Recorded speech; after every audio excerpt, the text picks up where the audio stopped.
When you were speaking to the police, what did... I wasn't speaking to the police. I didn't speak to the police. Wait a minute. Did Andrew say we spoke to the police? This is part 3 of What Happened to Annie, a new 6-part series from Sky News StoryCast. I'm Rona Dougall.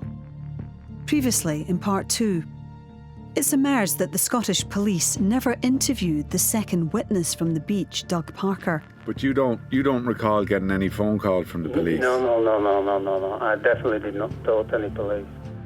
And it appears the Crown Office used inconclusive eyewitness testimony to determine, in part, that Annie died of suicide. On top of that, the police never told the family DNA from a woman they can't identify was found on Annie's hands. Because of all this, Guya couldn't lay her daughter to rest. And we couldn't bury her. So we had to put her in a deep freeze condition. And so, to part 3 of Annie's story, testing the evidence. This is a translation of the closing statement from the Forensic Medicine Department of Gothenburg's autopsy on Annie Christina Börjesson. By now, Annie has undergone a second autopsy in Sweden, the findings of which are voiced up by an actor. On the 4th of December 2005, Annie Börjesson's corpse was discovered on the beach in the Scottish town of Prestwick. A post-mortem examination of the body has been conducted. The Swedish authorities agreed with the main conclusions of the original autopsy. According to the report, the cause of death was drowning. Swelling and congestion was noted in the lungs, with froth in the airways. But major doubts now exist over where, exactly, Annie drowned. And so Guya asked the authorities if Annie had indeed drowned in Prestwick Bay, would seawater have got into her lungs? So my role really is I'm able to identify some of these species and I'll be able to tell people what they are, actually basically tell people where they've got diatoms in their samples. To understand why this is important, we met with Professor David Williams, a scientist at London's Natural History Museum. So in the case of drowning, I mean, it's quite a simple test, really. If a person enters the water and they're actually dead when they enter the water, the heart isn't pumping, the blood isn't moving, so anything that gets into the lungs, it won't push around into the other organs. So if a person is still alive when they go into the water, then the heart's pumping, any of the junk that gets in with the water, diatoms, whatever there, will pass through into the lungs and then can get into the bloodstream and will flow through to the other organs. So, if Annie had in fact drowned, tiny water skeletons, so small you can only see them under a microscope, would have got into her bloodstream through her lungs. But when a specialist in Strasbourg checked the blood in Annie's bone marrow, Annie's mother Guya and best friend Maria were shocked at the results. There are hundreds of species in Yes. that bay. More common. And not one single is in Annie's bone marrow. They are just fresh water Skeletons. To be clear, the tests failed to find any saltwater skeletons or diatoms. In fact, what they identified you'd expect to find in freshwater, not seawater. But most of them are pretty specific to a kind of environment.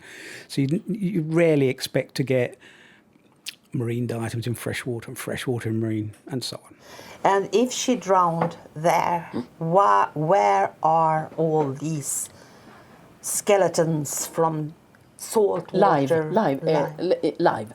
To try and identify saltwater algae, the family were advised to carry out a further test, this time on Annie's lungs. This would prove beyond doubt if she had drowned in the sea at Prestwick. Only this time, the Swedish Authority for Forensic Medicine, or RMV, refused. And we have tried to ask RMV to see if there's still is only freshwater diatoms in the other slides and tissues too, and still RMV refused.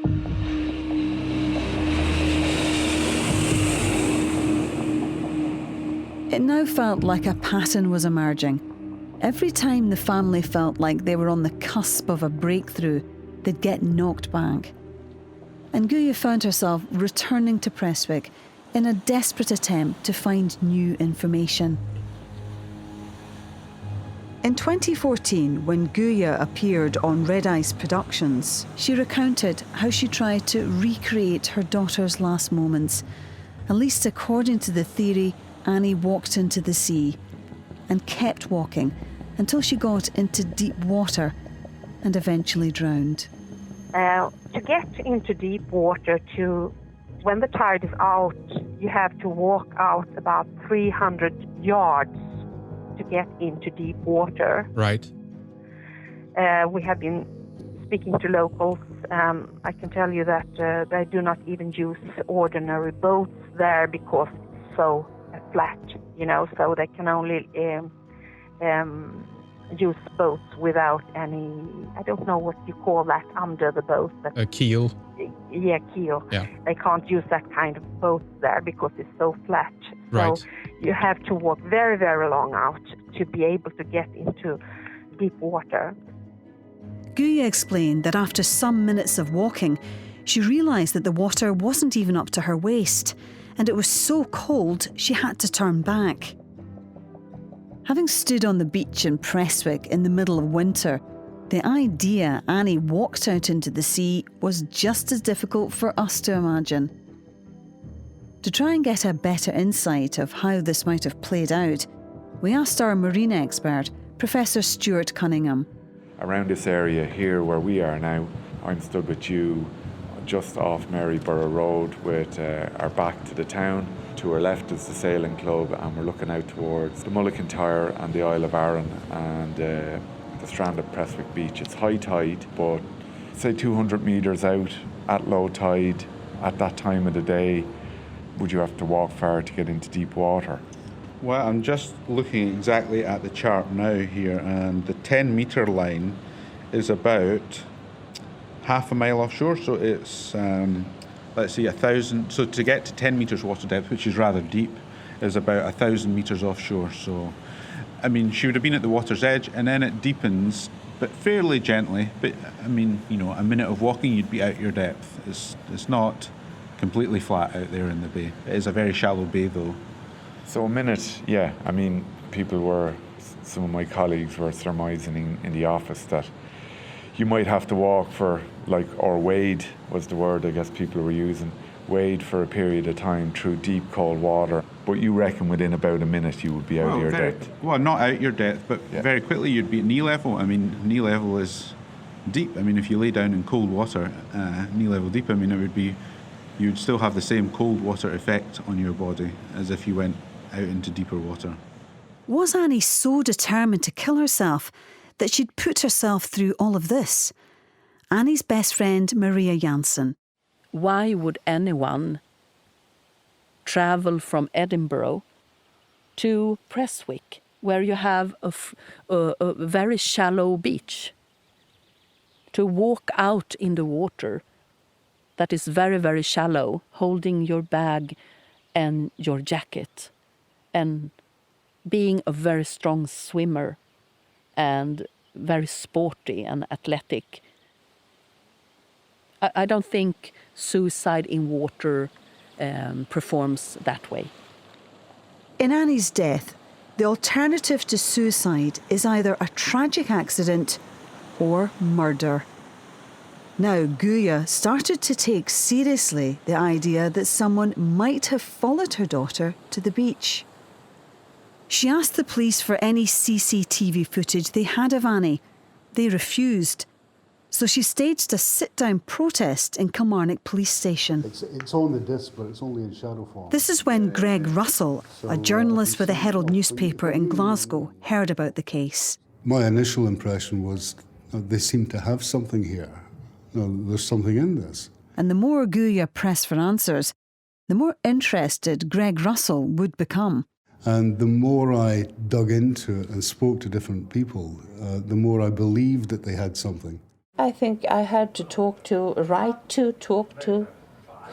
3 or 4 procurator fiscals before I received some of the pictures. The police finally relented after one of Scotland's then leading politicians, First Minister Alex Salmond, intervened.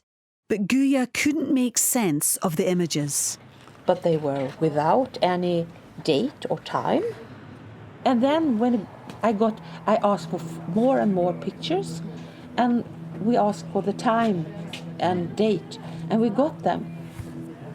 And they don't fit. What Guya means is that the timestamp recorded on the CCTV camera at the train station in Prestwick Airport didn't tally with the time recorded by the camera that picked up her daughter walking into the airport itself. Annie couldn't have covered at walking pace the distance between both cameras. It seemed in places to have been edited. There was a time frame jump. So I don't know what the explanation is for that. And we couldn't find any explanation. We couldn't get anybody to tell us about it. We couldn't get anybody to talk about it. Now the family started to wonder if the recordings had been tampered with. Something happened. The old saying, no smoke without fire, certainly applies here. When Guya was speaking by phone to Red Ice Productions, she'd called into question calls missing from Annie's phone bill in Linton Court and deleted emails. Then later on, getting access to the phone bills and so on from the Linton Court apartment, we also could see that her phone calls made to her very best friend in Sweden have been erased. They had never been. My daughter had never had to pay for them, and her best friend in Sweden never had to pay for those telephone calls. I can also see in her email at her email account, it seems like somebody has been manipulating emails. A lot of emails are gone that should not have been gone. Kenneth Roy also noted this in his Scottish Review investigation. When Guya opened her daughter's Hotmail account, she was shocked to discover that all Annie's emails in and out had been wiped. Had Annie deleted them herself, or had someone else done it? It seems somebody has been able to manipulate both the email conversation and the telephone conversation. If Annie had been acting strangely in the days before she died, things got stranger again when she entered Prestwick Airport that December afternoon in 2005. Before Kenneth Roy died, he logged Annie's route through Prestwick Airport. Annie, having entered from the walkway, took the escalator to the concourse and then walked the full length of the building before exiting to the car park through a set of automatic doors. Annie's family say the police initially told them she may have gone out to withdraw money from a cash machine. But there was no cash machine in the car park, only ticket machines. And 3 minutes after Annie walked out into the car park, she walks back in, hesitates for a moment as if trying to decide what to do, before leaving the airport in the same direction she's just come from. One of the things that we can't explain is why she apparently walked through Prestwick Airport and exited again without buying a ticket. This is where journalist Marcello Mego enters our story. We don't think that there's any doubt about the fact that she intended to board a plane that day and go home, because she had paid her next month's rent in Edinburgh and she had booked an appointment at her hairdresser's in Sweden, I think for a day or two before Christmas. So, she certainly intended to go home, board that flight, and she was presumably planning on coming back because she'd paid her rent. In just a moment, he's going to change the complexion of Annie's case completely. But first, there was to be one more sighting of Annie. 45 minutes later, at 4:05 p.m, police maintain they picked up Annie on a CCTV camera in Prestwick town. The activity was once again noted by Scottish Review journalist Kenneth Roy. The CCTV images from Station Road are blurrier than the ones from the airport. The figure identified by the police as Annie is carrying a bag or a rucksack, but that's where the resemblance ends. The figure looks more like a tall young man. The police now claim to know how Annie had made her final journey, enabling the file to be closed. But was the figure on Station Road Annie Börjesson?